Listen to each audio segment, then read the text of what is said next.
Hello friends, मैं हूं सागर और फिर से आप सबों को नमस्कार करता हूं अपने स्मार्टक्राफ्ट इन्फोटेक यूट्यूब चैनल में। दोस्तों एक्चुअली आज हम लोग जैसा जान रहे हैं कि इंग्लिश कोर का अभी तक कोई नहीं निकाला था मॉडल सेट झारखंड सरकार के द्वारा, लेकिन अभी सेट 1 निकाला गया है और आज हम लोग इस वीडियो में सेट 1 का कंप्लीट ऑब्जेक्टिव जो 40 से ऊपर ऑब्जेक्टिव है लगभग, वो टोटल ऑब्जेक्टिव देखेंगे। इसके बाद अगले वीडियो में हम लोग जो भी इसका थ्योरी वाला है राइटिंग पार्ट है उसको हम लोग देखेंगे। तो चलिए आज हम लोग सिर्फ इसका टोटल ऑब्जेक्टिव देखते हैं। आप एक काम कीजिए, आप इस पैराग्राफ को अच्छी तरह से पढ़ लीजिए क्योंकि मैं इसको पढ़ चुका हूँ। अगर मैं पढ़ूंगा तो काफी वीडियो लंबा हो जाएगा, तो बेहतर है आप इसको पढ़ लीजिए और मैं इसका आपको आंसर बताते जाता हूँ। पहला आंसर है the famous pyramid of Khufu. Khufu is also known as, किस नाम से जाना जाता था? तो इसका राइट आंसर हो जाएगा पिरामिड ऑफ चोप्स। आप अगर पढ़ेंगे अगर आप पैसेज तो आपको पूरा आंसर इसका पता चल जाएगा। सेकेंड नंबर का है where did the ancient Egyptians placed the mummies of their pharaohs. ठीक है, तो इसका राइट आंसर हो जाएगा ए इन पिरामिड्स। जी हाँ, दो का राइट आंसर हो जाएगा पिरामिड्स। क्वेश्चन नंबर 3 को अगर देखें, why did the ancient Egyptians placed mummies of their pharaohs, क्यों उसको फाराओज के साथ में रखते थे या प्लेस करते थे? तो इसका आंसर हो जाएगा आपका 3 नंबर का जो आंसर है राइट आंसर वो हो जाता है आपका D, because they believe the bodies would not decay inside this structure. मतलब अगर फाराओ का जैसा स्ट्रक्चर बना है तो बॉडी का उसमें डिके नहीं होता है, इसीलिए उसको वहां पे रखा जाता था। चौथा क्वेश्चन है what is the power that the pyramid of Khufu's is believed to have. तो चौथा नंबर का राइट आंसर हो जाएगा इसका people of sleep better, headaches go away, seeds grow faster. ये सब है, चार तीनों का तीनों है, इसलिए इसका आंसर हो जाएगा ऑल ऑफ दोज। जी हाँ, चौथा का आंसर हो जाएगा आपका ऑल ऑफ दोज। अब आइए देखते हैं पांचवा नंबर का क्वेश्चन। पांचवा नंबर का क्वेश्चन कहता है how many small pyramids did the coach of a hockey team hung above the locker room door? Locker room door में how many small pyramids did the coach of the hockey team? Hockey team का जो coach था उसमें कितने pyramids थे? Team hung above the locker room door, तो कितने वहां पे कितने पिक्चर लटके हुए थे लॉकर रूम में? तो वहां पे जो टोटल थे, अगर आप पैराग्राफ पैसेज को पढ़ेंगे तो इसका राइट आंसर हो जाएगा बी 25। फिर छठा का आंसर आप यहाँ देख सकते हैं, मैं यहाँ पे लिख दिया हूँ सारा answer. The famous pyramid of Khufu's is located in Egypt, इसका राइट आंसर है। The famous pyramid of Khufu's is believed to have special powers known as peculiar power. जी हाँ, इसका राइट आंसर हो जाएगा पेकुलियर पावर। फिर the ancient Egyptians placed the mummies of their pharaohs in pyramid, इसका right answer है pyramid, यहाँ लिखा हुआ है आप देख सकते हैं।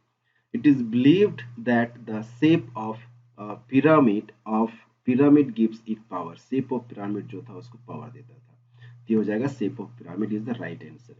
The dais of the hockey team hung 25 small pyramids above the door. क्या था वहां पे? इसका आंसर हो जाएगा coach of the hockey team. तो आई थिंक आपका 10 तक का जो भी आंसर था ये हो गया है। अब आगे का जो ऑब्जेक्टिव है, इसका आगे का ऑब्जेक्टिव देख लेते हैं। ये सब जो क्वेश्चन है मैं इस क्वेश्चन को अभी टच नहीं करूंगा, इस क्वेश्चन को मैं अगले वीडियो में आप लोग को बना करके दे दूंगा। उसके बाद है लिटरेचर वाला पार्ट। लिटरेचर वाला पार्ट है कि आप यहाँ पे कुछ लिखा हुआ है, कुछ पोएम्स है आपका या कुछ बुक्स आपको दिया हुआ है और उसको क्या करना है, उसी के अनुसार से आप क्वेश्चन दिया हुआ है और उसका आपको आंसर बनाना है। तो बोल रहा है कि ये जो लिखा हुआ है ये किस पोएम से एक्सट्रैक्ट किया गया है, ये किस पोएम से लिया गया है? तो ये लिया गया है माई मदर एट 66 पोएम से। फिर who has composed the given poem, जो ये पोएम दिया हुआ है इसको किसने लिखा था, किसने कंपोज किया था? तो हो जाएगा right answer Kamala Das. Question number 22 को देखें, where was the poet driving. Poet जो है वो कहाँ पे ड्राइव कर रहा था? तो इसका राइट आंसर हो जाएगा आपका कोचीन। जी हाँ, कोचीन ड्राइव कर रही थी कमला दास क्योंकि लेडी है इसलिए ड्राइव कर रही थी। Who was sitting beside the poet, बोल रहा पोएट के बगल में कौन बैठा था। तो पोएट के बगल में कौन बैठा था, उसकी माँ, हर मदर। तो 23 तक का ये आंसर आपका हो गया है। अभी हम लोग देखेंगे 24 से। आइए 24 से स्टार्ट करते हैं। कहता है यहाँ पे अ thing of beauty is a joy for ever, it's loveliness always increase. इसका राइट आंसर हो जाएगा, क्या होता है इसमें, इंक्रीज होता है। 25 नंबर का जो आंसर है, referring to the poem an elementary school classroom in slum, an elementary school classroom in slum जो पोएम है, where are the children sitting, उसमें बच्चे कहाँ बैठते थे। जी हाँ, आपने सी सुना, इसका राइट आंसर हो जाएगा इन द क्लासरूम। 25 का बी, इन द क्लासरूम। ठीक है, चलिए आगे देखते हैं 26 का। Who was sitting at the back of the elementary classroom, elementary classroom में पीछे की ओर कौन बैठता था। इसका राइट आंसर हो जाएगा स्वीट एंड यंग बॉय। जी हाँ, अगर आप कहानी पढ़ेंगे तो आपको और भी समझ में आएगा। और जो इस कहानी को नहीं पढ़े, आप प्लीज कहानी को पढ़ लीजिए एक बार। और हर एक जितना भी इसमें कहानी है और जो पोएम है, उनका राइटर का नाम जरूर याद कर लीजिए, क्योंकि वो बहुत इंपॉर्टेंट है, वो पूछता ही पूछता है इसीलिए। तो देखते हैं question number 27। What are the things of beauty mentioned in the poem a thing of beauty. A thing of beauty में किसकी खूबसूरती का बखान किया गया है। तो इसका आंसर हो जाएगा सन एंड मून, ये भी था, यंग ट्रीज एंड स्ट्रीम्स भी था, फ्लावर्स भी था, सब था। तो इसका आंसर हो जाएगा ऑल ऑफ दिस। जी हाँ, इसका राइट आंसर हो जाएगा all of this. Question number 28 में आते हैं। Where was Saheb come from, Saheb जो है वो कहाँ से आया था। तो ये आया था ढाका से। जी हाँ, इसका राइट आंसर हो जाएगा ढाका। चलिए 28 नंबर तक हो गया है। अभी हम लोग देखते हैं क्वेश्चन नंबर 29 से, क्योंकि इस वीडियो में जितना भी ऑब्जेक्टिव है सेट 1 में, पूरा का पूरा ऑब्जेक्टिव हम लोग यहाँ पे खत्म करेंगे। उसके बाद वाले वीडियो में हम लोग देखेंगे इसका जो भी लिटरेचर वाला पार्ट है या राइटिंग वाला पार्ट है, उसको देखेंगे। तो क्वेश्चन नंबर 29 को देख लेते हैं। Question number 29, something I found a rupee in the garbage, who is the speaker of this line. किसने कहा था कि मुझे कचड़े में से 1 रुपया मिलता है। तो इसका राइट आंसर हो जाएगा साहेब ने कहा था। किसने कहा था, साहेब ने कहा था। Name the city where Mukesh lives, city का नाम बताइए जहाँ पे मुकेश रहता था। तो मुकेश जहाँ रहता था उस सिटी का नाम था फिरोजाबाद। जी हाँ, उसका नाम था फिरोजाबाद। इस क्वेश्चन को एक तरीके से और भी पूछता है कि फिरोजाबाद किसके लिए फेमस है। तो याद रखिएगा, फिरोजाबाद बैंगल मेकिंग्स के लिए बहुत ज्यादा फेमस है।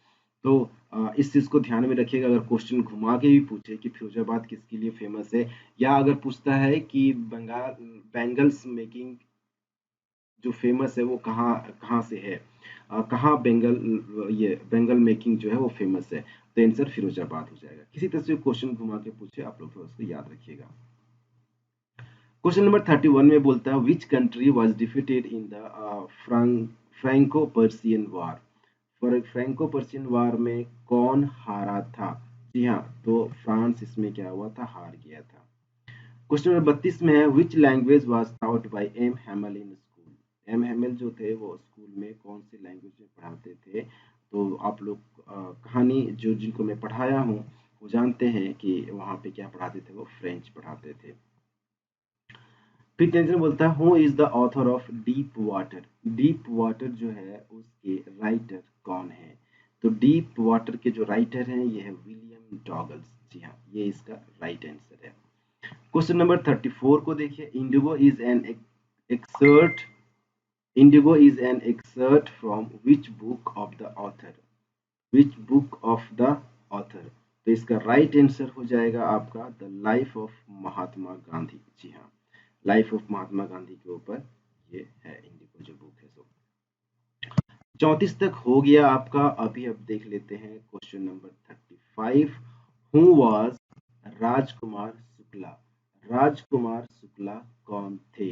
तो मैंने पढ़ाया भी था आप लोगों को, बट इसका आंसर जो है ये हो जाएगा अ पुअर पीजेंट। जी हाँ, इसका आंसर हो जाएगा पुअर पीजेंट।